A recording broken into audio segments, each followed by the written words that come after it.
Vous savez que notre pays est en crise. Pendant ces derniers temps, nous avons eu un sujet, c'est un sujet français, qui s'appelle M. Guignolo, Juan Rémy. Depuis qu'il est à Bangui, nous ne savons pas ce qu'il fait exactement. Toujours est-il que la police était sur ses traces. C'est ainsi que la police, l'ayant suivi, a demandé à ce que, a informé le parquet pour qu'il y ait une perquisition. Effectivement, vous savez qu'en état d'urgence, la police, que ce soit la gendarmerie, n'a pas besoin d'avoir un mandat de perquisition pour opérer.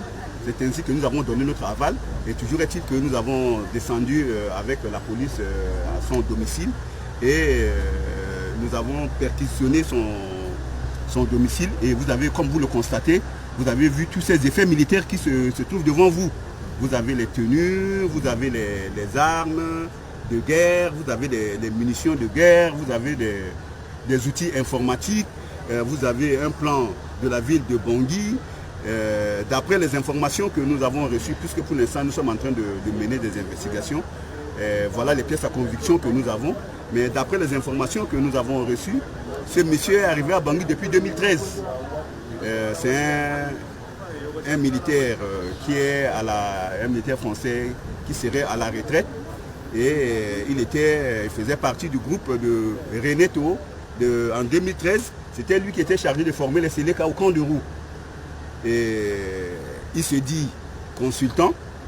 Ensuite, il dit qu'il est de la presse, mais d'après tout ce que nous avons reçu chez lui, on n'a reçu que des effets militaires et nous n'avons même pas reçu, même pas un petit nagra, et y compris même des micros. Vous-même, vous avez devant vous tous les effets qu'on a pu récupérer à son domicile.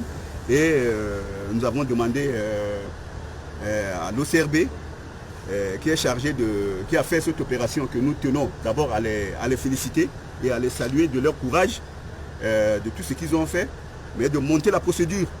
Et nous avons même demandé à ce qu'il puisse appeler son avocat. Il a dit qu'il a donné déjà le nom de son avocat. Nous allons d'un moment à l'autre appeler son avocat pour venir l'assister.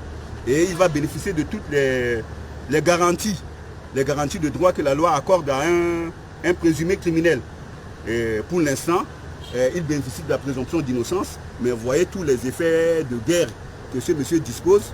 L'OCRB va monter l'enquête rapidement en procédure de crime flagrant et le ministère public, c'est-à-dire le parquet, en avisera.